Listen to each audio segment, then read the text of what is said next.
World Red Cross 1863లో Henry Dunant ప్రారంభించారు. 1859లో ఇటలీ, ఫ్రాన్స్, ఆస్ట్రియా మధ్య జరిగిన సల్ఫారినో యుద్ధంలో గాయపడిన వారికి చికిత్స చేసేందుకు రెడ్ క్రాస్ అనే స్వచ్ఛంద సంస్థను ఆయన స్థాపించాడు. తరువాత ఇది అంతర్జాతీయ Red Cross organisation, International Federation of Red Cross, ప్రపంచవ్యాప్తంగా నేషనల్ రెడ్ క్రాస్ ఆర్గనైజేషన్గా సేవలను ప్రారంభించింది.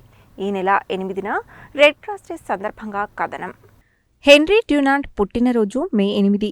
అందుకే ఈ రోజును ప్రపంచ రెడ్ క్రాస్ దినోత్సవంగా ప్రతి సంవత్సరం ప్రపంచవ్యాప్తంగా జరుపుకుంటారు. రెడ్ క్రాస్ చిహ్నం యుద్ధ తటస్థ చిహ్నంగా విశ్వవ్యాప్తంగా గుర్తింపు పొందింది. ఈ లోగోను వైద్య సేవ కోసం ఉపయోగించే పరికరాలపై ఉపయోగించవచ్చు. యుద్ధ సమయాలలో సైనిక తిరుగుబాటులో అవసరమైన సేవలను అందించడం, దాతృత్వం, అత్యవసర వైద్య సహాయం మొదలైనవి రెడ్ క్రాస్ సేవ కార్యక్రమాలలో భాగం. ఈ చిహ్నం యుద్ధం నుండి బయటపడిన వ్యక్తిని సూచిస్తుంది. రెడ్ క్రాస్ కార్యకలాపాలు మానవతా సూత్రాలు, విలువలను పెంపొందించడం, ప్రజల ఆరోగ్యాన్ని మెరుగుపరిచేందుకు కృషి చేయడం, ప్రకృతి వైపరీత్యాల సమయంలో మానవతా సహాయం అందించడం, ఆరోగ్య అవగాహన కార్యక్రమాలు నిర్వహించడం, సమాజ ఉద్ధరణ వంటి శాంతికాల కార్యకలాపాలను రెడ్ క్రాస్ నిర్వహిస్తుంది. భారతదేశంలో రెడ్ క్రాస్ 1920లో లెజిస్లేటివ్ అసెంబ్లీ చట్టం ద్వారా ప్రారంభమైంది. దీని ప్రధాన కార్యాలయం న్యూఢిల్లీలో ఉంది. రెడ్ క్రాస్ దేశవ్యాప్తంగా శాఖలను కలిగి ఉంది. ఈ సంస్థ ప్రకృతి వైపరీత్యాలు, ఆరోగ్య కార్యక్రమాలలో క్రియాశీల సేవలను నిర్వహిస్తుంది. దేశ విదేశాల్లో ఆపదలో ఆదుకునే ఏకైక సంస్థగా అవతరించింది రెడ్ క్రాస్. 1860లో మే 8న రెడ్ క్రాస్ ప్రారంభమైంది. 157 ఏండ్ల క్రితం 12 దేశాలు ఏకతాటిపైకి వచ్చి ఈ సంస్థను నెలకొల్పాయి. ప్రపంచ యుద్ధాల సమయంలో ఈ సంస్థ సేవలకు గాను 3 సార్లు నోబెల్ శాంతి బహుమతి వరించింది. యుద్ధ ప్రాంతంలో గాయపడిన సైనికుల ఆరోగ్య పరిస్థితిని మెరుగుపరచడానికి జెనీవాలోని హోటల్లో 12 దేశాల మధ్య ఒప్పందం కుదిరింది. దీనిని మొదటి జెనీవా సమావేశమంటారు. ఇంటర్నేషనల్ రెడ్ క్రాస్ సొసైటీ అధికారికంగా ఇదే రోజున స్థాపించబడింది. ప్రపంచవ్యాప్తంగా జరిగిన యుద్ధాలకు సాక్షిభూతంగా నిలిచాయి. 1861లో అమెరికన్ సివిల్ వార్ ప్రారంభమైంది. ఈ యుద్ధంలో లక్షలాది మంది మరణించారు. అంతకుముందు వాటర్లూ, క్రిమియా, ఐరోపాలోని అనేక దేశాల్లో యుద్ధాలు జరిగాయి. వీటిలోనూ లక్షలాది మంది చనిపోయారు. యుద్ధ సమయంలో తర్వాత కూడా శత్రుదేశాలు ఒకరినొకరు అమానవీయంగా చూసుకున్నాయి. ఈ ప్రవర్తనలను ఆపేందుకు దేశాల మధ్య ఎటువంటి చట్టం గాని, ఒప్పందం గాని లేదు. ఈ అమానవీయ దురాఘాతాలకు సాక్షుల్లో ఒకరు స్విట్జర్లాండ్కు చెందిన హెన్రీ డ్యునాంట్ అనే కార్యకర్త. 1859లో ఇటలీలోని సోల్ఫీరెనో యుద్ధంలో హెన్రీ ఈ భయంకర నిజాలను చూశాడు. ఈ యుద్ధంలో 40,000 మంది సైనికులు మరణించగా వారిలో చాలామంది వేదనతో చనిపోయారు.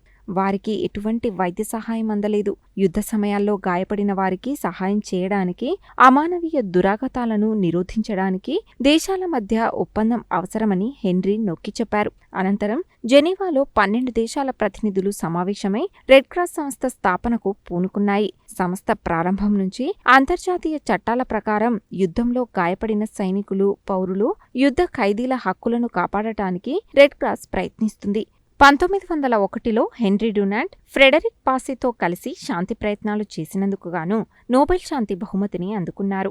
మొదటి ప్రపంచ యుద్ధంలో మానవతావాద కృషికి రెడ్ క్రాస్కు 1917, 1944లలో నోబెల్ శాంతి బహుమతిని ప్రదానం చేసింది.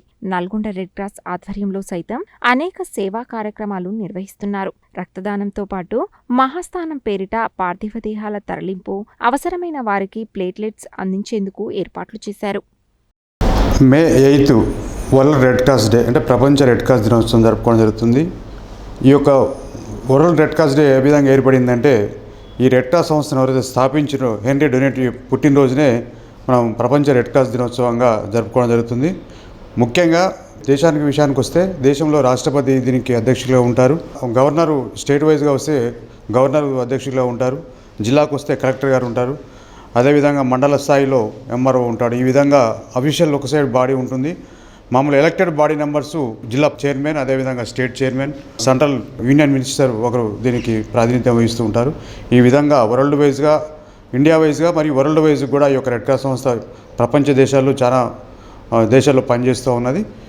ఏదైతే వార్ సమయంలో ఏర్పడినటువంటి యొక్క చిన్న సంస్థ ఈరోజు ప్రపంచవ్యాప్తంగా కొన్ని వందల దేశాల్లో ఇలా సేవలు అందిస్తుంది.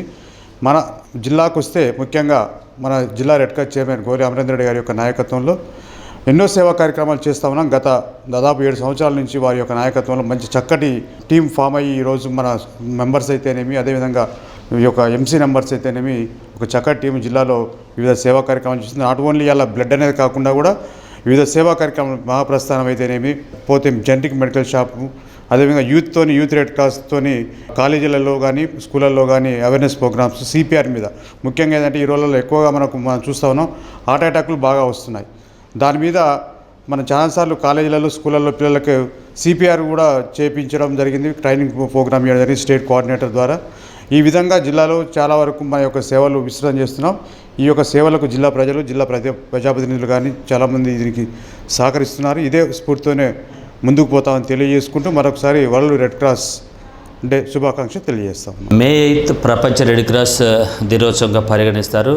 యావత్ ప్రపంచం కూడా ఆ రోజును మరి వ్యవస్థాపక దినోత్సవం సందర్భంగా హెన్రీ డూన్ హంట్ అనే వ్యక్తి యుద్ధంలో చలించి ఆ రక్తాన్ని చూసి వీర సైనికులు మరణం పొందుతున్నప్పుడు మనం వీళ్ళని ఎలా బ్రతికించాలన్న తన మైండ్లో కలిగిన ఆ రోజున మరి రెడ్ క్రాస్ అనే సంస్థను స్థాపించి ప్రపంచ దేశాలన్నింటిలో కూడా అది విస్తరింపజేసినట్టు చేసిన హెన్రీ డూన్ వారి జయంతి సందర్భంగా ప్రపంచ రెడ్ క్రాస్ దినోత్సవం జరుపుకుంటున్నాం.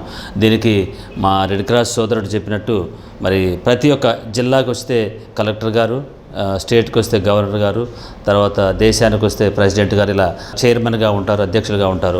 వారిచ్చే మార్గదర్శకాల మీదుగా బ్రాంచ్లన్నీ కూడా పనిచేస్తుంటాయి. ఇక నల్గొండ విషయానికి వస్తే మరి నేను వైస్ చైర్మన్గా ఉన్నాను, అమరేంద్ర రెడ్డి గారు మా చైర్మన్. మరి మా టీం ఎంసీ మెంబర్స్ అందరూ కూడా కలిసికట్టుగా నిర్ణయాత్మకమైన మార్పులు తీసుకొస్తూ కలెక్టర్ గారి సూచన మేరకు ముఖ్యంగా చూసినట్టయితే ఇక్కడ మన రెడ్ క్రాస్ సంస్థలో బ్లడ్కి సంబంధించిన విషయాలే కాకుండా బ్లడ్ డోనర్స్ని మోటివేట్ చేయటం, బ్లడ్ డోనర్స్ చేసి జరుపుకోవటం, అలాగే సమాజంలో ఉన్నటువంటి పేదవారికి ఏ విధమైన చర్యలు తీసుకుంటే, సహాయ చర్యలు తీసుకుంటే మనం ఉపయోగపడుతున్న ఆలోచించి మరి ప్రకృతి విపత్తులు వచ్చినప్పుడు తుఫానులు కానీ, తర్వాత భూకంపాలు కానీ, వరద బీభత్సవాలు కానీ, అలాగే పుష్కర సమయంలో కూడా మా యొక్క యూత్ వాలంటీర్స్ వెళ్తారు. అలాగే చలిలో మరి బాధపడుతున్న వారికి దుప్పట్లు, రగ్గులు ఇవ్వటం, అలాగే మరి మహాప్రస్థానం ఎవరైతే చనిపోయి మరి శ్మశాన వాటికలకు మన డెడ్ బాడీని తీసుకెళ్లాలో ఒక వాహనాన్ని కూడా ఇవ్వటం, అలాగే ఫ్రీజర్స్ శవాలను మరి 3-4 రోజులు వాళ్ళ చుట్టాల కోసం వచ్చినప్పుడు ఉంచాలంటే ఫ్రీజర్ బాక్స్లో ఉపయోగపడటం, అలాగే పేద ప్రజలకు సీరియస్ జబ్బులు వచ్చినప్పుడు జనరిక్ మెడిసిన్ రూపంలో తక్కువ ధరలకు మందులు ఇవ్వటం, అలాగే యువతను ప్రపంచంలోకి బాధ్యతాయుతంగా ఎలా చేయాలన్నప్పుడు యూత్ కోఆర్డినేటర్స్ ద్వారా వాళ్ళకి మరి మంచి క్లాసులు ఇప్పించేసి యూత్ను సమాజంలోకి పంపించడం, అలాగే ఇంకా చాలా కార్యక్రమాలు. ఈ మధ్య చూసినట్టయితే ఇండియన్ రెడ్ క్రాస్ సొసైటీ నేత్రదానం కూడా ప్రోత్సహిస్తూ ఉంది. రెడ్ క్రాస్ సంస్థ ఇతర సంస్థలతో Lions club of Nalgonda charitable trust, Indian medical association సంస్థలతో కూడా మరి నేత్రదానాన్ని ప్రోత్సహించి దాదాపు ఇప్పటివరకు కూడా 100కు పై చిలుకు నేత్రాలను తీయటంలో కూడా మా రెడ్ క్రాస్ సంస్థ ముఖ్య భూమిక పోషిస్తుంది అనడానికి ఏమాత్రం సందేహం లేదు.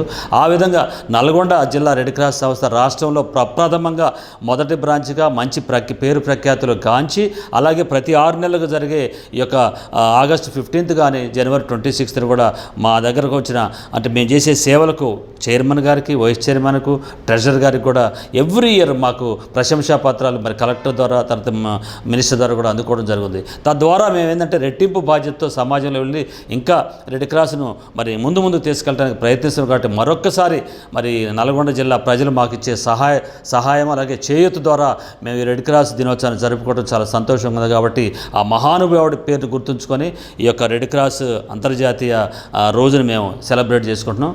Thank you so much.